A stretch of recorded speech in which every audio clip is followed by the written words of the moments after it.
সাকিব আল হাসানের পর দ্বিতীয় বাংলাদেশি হিসেবে বিগ ব্যাশে খেলার দ্বারপ্রান্তে রিশাদ হোসেন। শুধুমাত্র বিগ ব্যাশেই বাংলাদেশের একজন প্লেয়ার খেলেছিল, সেটা হলো সাকিব আল হাসান। তারপর এখন এর কৃতিত্ব অর্জন করতে যাচ্ছে রিশাদ হোসেন। বাংলাদেশের স্কোয়াডে একমাত্র লেগ স্পিনার হচ্ছে রিশাদ হোসেন, এবং তিনি যে অস্ট্রেলিয়ার লিগে ডাক পেয়েছেন সেটা নিশ্চয়ই বাংলাদেশের সাপোর্টারদের জন্য অনেক গর্বের বিষয়। দেশের ফ্রাঞ্চাইজিগুলো এবার রিশাদকে চেয়েও পায়নি। পুরো দেশ যখন বিপিএল নিয়ে ব্যস্ত, তখন রিশাদ হোসেন চলে গেছেন অস্ট্রেলিয়ায়। তিনি এর আগের সিজনে বিগ ব্যাশ থেকে ডাক পেয়েছিল, কিন্তু বিসিবি থেকে ছাড়পত্র না দেওয়ায় সেবার আর খেলা হয়নি তার। তবে এবার আর কোনো ঝামেলা হবে না। বিসিবি থেকে পুরো লিগ খেলার ছাড়পত্র পেয়ে গেছেন রিশাদ হোসেন। রিশাদ হোসেন বিগ ব্যাশে যে ফ্রাঞ্চাইজির হয়ে খেলবে তার নাম হলো হোবার্ট হ্যারিকেন্স, যারা কিনা এর আগের বারের ডিফেন্ডেড চ্যাম্পিয়ন। রিশাদ হোসেন ছাড়াও হোবার্ট হ্যারিকেন্স এবার বিপুল সংখ্যক তারকা প্লেয়ার দলে ভিড়িয়েছে। তাদের দলের ওপেনার হিসেবে থাকছেন ডেনমার্ক ডারবাং। তিনি বিশ্বের বিভিন্ন লিগে খেলেছেন, এমনকি অস্ট্রেলিয়া জাতীয় দলেও খেলেছেন তিনি। তার সঙ্গী হিসেবে থাকছেন জ্যাক ওয়েদারল্যান্ড।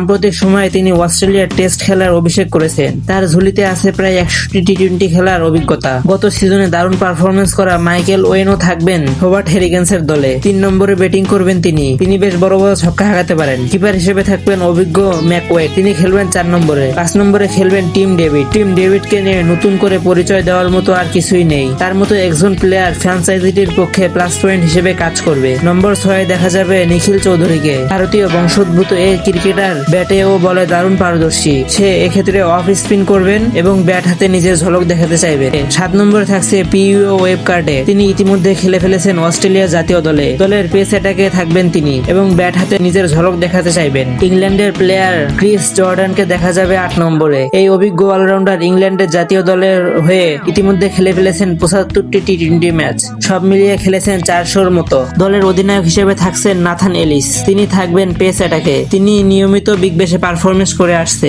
বাংলাদেশের লেগ স্পিনার রিশাদ হোসেন খেলবেন 9 নম্বরে, অর্থাৎ অধিনায়ক নাথান এলিসের আগে। বল হাতে মূল দায়িত্ব থাকবে তার হাতে। সুযোগ পেলে ব্যাট হাতে ঝলক দেখাতে চাইবেন। 11 নম্বরে থাকছে রিলেভ মার্টিন। তিনিও পেস বোলিং অ্যাটাকে বেশ পারদর্শী। আপনার কি মনে হয় রিশাদ হোসেন কি বিগ ব্যাশে ভালো পারফরমেন্স করতে পারবে? আপনার গুরুত্বপূর্ণ মতামত কমেন্ট করে জানাতে পারেন। খেলাধুলা বিষয়ে নিত্য নতুন আপডেট পেতে চাইলে আমাদের চ্যানেলটি এখনই সাবস্ক্রাইব করুন।